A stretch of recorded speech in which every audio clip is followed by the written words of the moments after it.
lọ́gbọ̀n ọdọọdún yìí ní pèrègùn máa wọ̀ tutù wálé ayé. Ọdọọdún yìí làárọ̀ ọyẹ́ o, ọdọọdún yìí làárọ̀ òru. Mi bá ṣe Ọlọ́run Olódùmarè ni. Òní ọjọ́ ìkíní oṣù kẹwàá ọdún ní ṣàyájọ́ ọjọ́ tàbí olóríire aláyèrè arẹwà lóbìnrin ìyá rere aya rere lọ́ọ̀dẹ̀ ọkọ Patience ọmọ Olúmọbí aya Adéyẹmí sínú ayé mi. Àyájọ́ ọjọ́ òmìnira orílẹ̀-èdè rẹ ló wáyé o. Àyájọ́ ọjọ́ òmìnira orílẹ̀-èdè Nàìjíríà ló kọ́ mọ́ omi ayé. Kádàní wáyé ó fún ọ lómìnira lọ́kàn lára. Gbẹ̀dẹ̀ níran kókó lábàtà nínú ayé bí.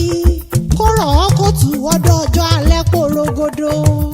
Ọlọ́jọ́ ìbí òní mọ̀ ń gbọ́ bí mo ti ń wí o.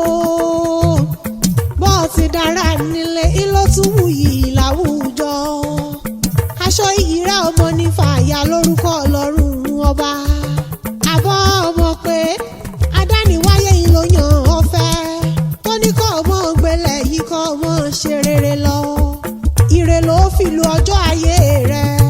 Ibi ò mọ̀ ní bá ọ láṣẹ adániwáyé. Èmi ò ṣàdédé wá o. Olùdásílẹ̀ PGC blog n ò dédé bọ́ sí gbàgede. Patience MC ọmọbìnní American ọmọbìnní lọ́rọ̀ mi wá bí. MC tó mòye actress tó dángájíá promoter tó lọ́gbọ́n lórí gbogbo ìlọ́bẹ̀ mi lọ́wẹ́. Ó ní Àlàmọ̀kẹ́ ó ní dákun wá bá ń kí the best blogger tí ń bẹ ní Boston gbogbo ọdún. Àṣeyí ṣàmọ́dún o obìnrin rere aya rere lọ́ọ̀dẹ̀ ọkọ. Ayé rẹ nílé Adéyẹmí ọmọ ní ṣòfò lórúkọ Ọlọ́run ọba. Patience lòun mọ̀ ọ́ lóore àtìlẹ́yìn òun tí òun ṣe ní gbogbo ọjọ́. Ó ní Ọlọ́run ọba ò mọ̀ ní padà lẹ́yìn rẹ̀. Ó wá ní kí n bá ọ délé o ọmọ Olúmọbí. Ó ní kí n bá ọ délé àwọn bàbá rẹ̀. Àbọ̀ ọmọ pé èmi mọ̀lé bàbá tó bí ọlọ́mọ ẹ̀yà Òkun ní ìpínlẹ̀ Kogi bébí níṣẹ́ láwọn bàbá rẹ̀. Ó ti ìyàwó kì í ọ́ bí ológun ẹrú o. Patience má kì í ọ́ bí oníwọ̀fà ọgbọ̀n. Èmi forí balẹ̀ lọ́dọ̀ àwọn bàbá rẹ̀ kí n tó wọlé wá. Àbọ̀ ọmọ gbẹ̀yìn lọ́mọ amúgògò mọ́dẹ̀ ọmọ ẹkùn ní bẹ̀rù. Ọmọ owó kì í tán kó mọ́ ṣekú sẹ́yìn ọgbà. Ọ̀dẹ kìnìǹgẹ̀ ọmọ amúgbábú wo ni wọ́n pò kílẹ̀ àwọn bàbá rẹ̀. Àbọ̀ ọmọ gbẹ̀yìn lọ́mọ afọmọfọ́kọ́ lódìndí. Ẹ̀yin lọ́mọ afẹ́pọ̀ fọwọ́ o. Ọmọ afẹ́pọ̀ fọwọ́ ọmọ afẹ́pọ̀ fẹsẹ̀ ọmọ afẹ́pọ̀ fọ gbogbo ara. Ẹlẹ́yin gẹ́gẹ́ ni wọ́n pò kílẹ̀ àwọn bàbá rẹ̀.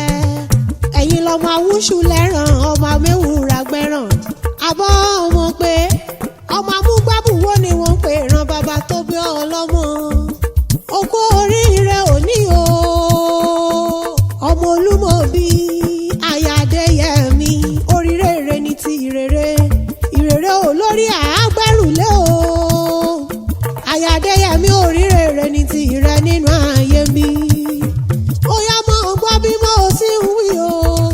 Wọ́n sì mọ́ gbọ́ dídùn ẹnu mi lórúkọ Ọlọ́run ọba. Okòrè okòdélé ọmọ nírajò gbé sájò. Àbọ̀ ọmọ pé àyùnlọ àyùnbọ̀ ìlọ́wọ́ yẹnu ọmọ ńlọrẹ ó sì túmọ̀ bọ̀ ọ̀rẹ́. Àdáwọ́lé rẹ̀ gbogbo yọmọ yọrí sí rere lórúkọ Ọlọ́run ọba.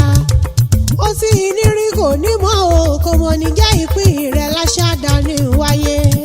Kò wá síbọ̀ ti pẹ́ láyé tó. Patience olùdásílẹ̀ PGC blog kò síbọ̀ ti pẹ́ láyé tó.